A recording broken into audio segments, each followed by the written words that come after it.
Hi, welcome back aboard the Earthmote. I'm Randall. Today we are continuing our series on the different types of dungeons you can use in your tabletop role-playing games. By understanding the different dungeon archetypes at our disposal, we can make informed choices about the challenges we present within our campaign settings or our next adventure. In this episode, we're turning our attention to another classic adventuring location, the fortress. When I say fortress, I'm including castles, strongholds, citadels. You get the idea. Essentially, any heavily fortified space built to defend against invasion or serve as a military stronghold. The fortress is a bit different from the other types of dungeons we've discussed so far because it doesn't necessarily have to be underground. It could be above ground, below ground, or a mix of the two. In this video, we hope to answer a few key questions. What is the purpose of the fortress? What general layouts would we see in a fortress? When would we use a fortress in our games? What denizens would reside within? What traps and defenses are lying in wait? And what treasures can be found inside? With that said, let's go ahead and get into it.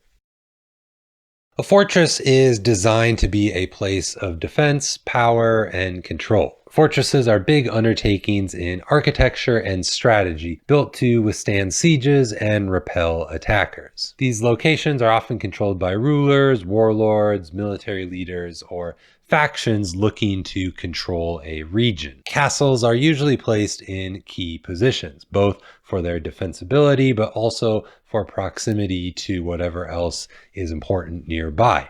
Could be a river, a valuable resource, a mountain pass. You get the idea. Fortresses serve various purposes in our fantasy settings. They could be command centers for armies where military leaders are making their battle plans. They can act as strongholds for bandit lords or warlords who use them as base of operations. Some fortresses are border keeps that protecting against invading forces or monstrous threats, and others serve as prisons for high-value captives where adventurers might be tasked with breaking in to rescue someone or steal some valuable information. Fortresses are not limited to the surface world as we discussed. Dwarves carve massive citadels into mountainsides, Drow and Dwergar strongholds are deep in the Underdark, and magically constructed sky fortresses, an Earthmote perhaps, might float above the land, serving as a lair for a powerful sorcerer or other monstrous entity. While fortresses vary in structure, most follow a strategic design for defense and control. Common fortress features include outer walls and watchtowers to form a first line of defense, a central keep or citadel where the ruler or the commander might live or reside. There'll be things like courtyards, barracks, and training grounds for the soldiers. Armories, blacksmiths, and supply depots offer critical supplies and support for prolonged sieges or defenses. You can have dungeons and holding cell for prisoners.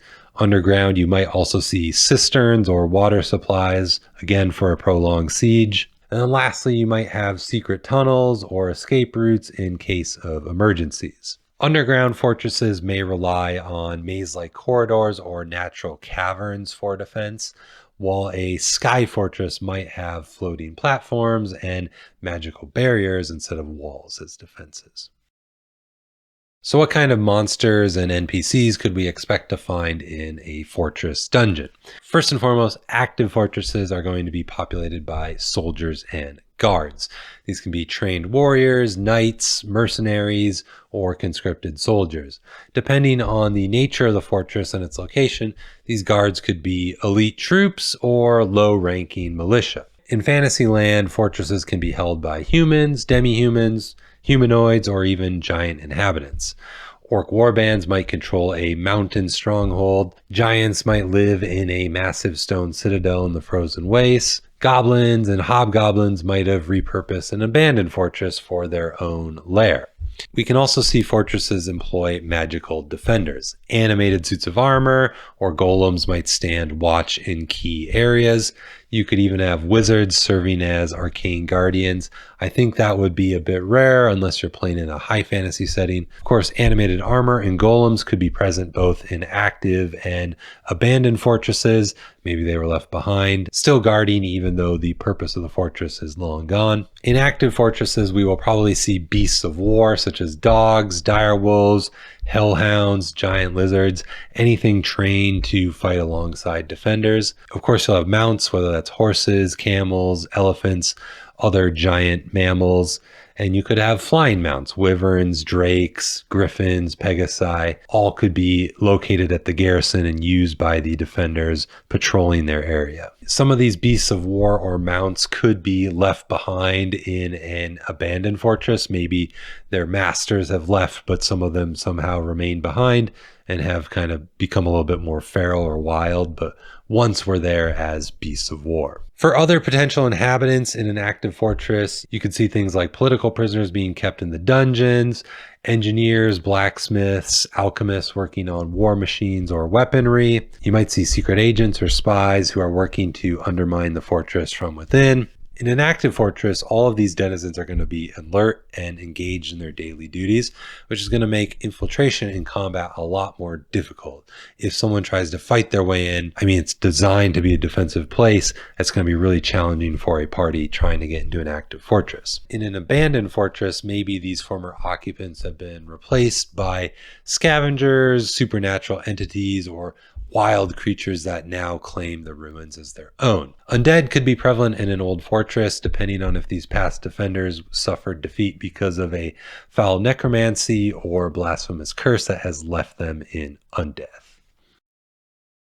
A fortress's traps and defenses are meant to repel or delay intruders. Fortresses rely on multiple layers of defense to slow down and stop their opponents. This includes things like moats, thick stone walls, spike barricades, and reinforced gates. Murder holes and arrow slits offer defenders protected positions to rain down attacks on their intruders. Burning oil, alchemical fire, and tar are used to hinder advancing forces, and drawbridges and portcullises are used to cut off or trap enemies at choke points. Inside a fortress, the adventurers or intruders might encounter pitfalls that drop them into prison cells or monster pens. Alarm spells or tripwires could alert the guards to the intruder's presence. There might be hidden passages or escape routes that the occupying faction knows about that either allow them to quickly escape or circuitously get around the invaders to attack them from another position. The fortress might also employ deadfall traps that either collapse ceilings or drop stone blocks on unsuspecting invaders. Looking at fantastical elements, you can definitely use magical traps in your fortresses as well. You could employ wards or runes that deter intruders or alert defenders of the approaching invasion. Magical walls could be used to cut off or divert invaders, whether they're made of fire, ice, or force. You get the idea. In an abandoned fortress, think about which of these defenses might have fallen into disrepair. Some of them could be repurposed by new inhabitants. New inhabitants would also probably install their own defenses if they're sentient enough to do so, and those defenses would reflect their own style, preference, and culture. Fortresses can house vast riches, but their wealth is often more practical rather than ceremonial or extravagant. Some of the most valuable things I think you would probably see in a fortress dungeon would include war chests filled with gold or coin to fund the armies and military. There might be stolen treasures from conquered lands. This could introduce a little bit more variance and maybe odd or interesting treasures into a fortress. The party could find magical weapons and armor in a fortress. These are meant for the leaders or maybe elite classes of warriors that are housed in the fortress. You could also find informational treasure like secret documents, maps, or battle plans detailing the faction's next moves. In an active fortress, these treasures are going to be guarded and secured in vaults or armories. I think you could also include prisoners as a form of treasure depending on who they are. Maybe the reason the party has gone to this fortress is to rescue someone so they can get a reward for that.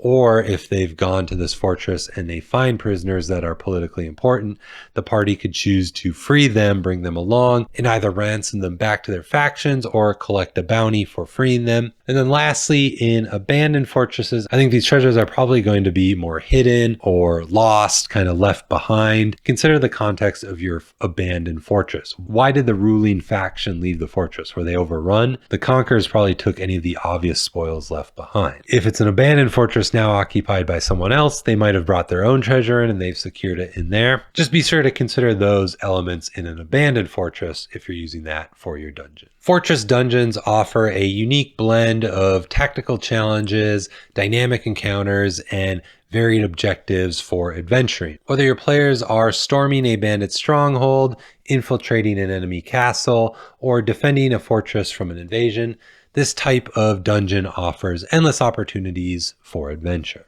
That's what I think about fortresses. Let me know if you think I missed any integral parts of a fortress dungeon, and let me know what types of dungeons I should take a look at next in the series down in the comments. If you enjoyed the video, please like and subscribe. It does help the channel out a lot. Check out my monthly newsletter, Enchanted Nimbus. Thanks for hopping aboard the Earthmote. I'll see you in the next one.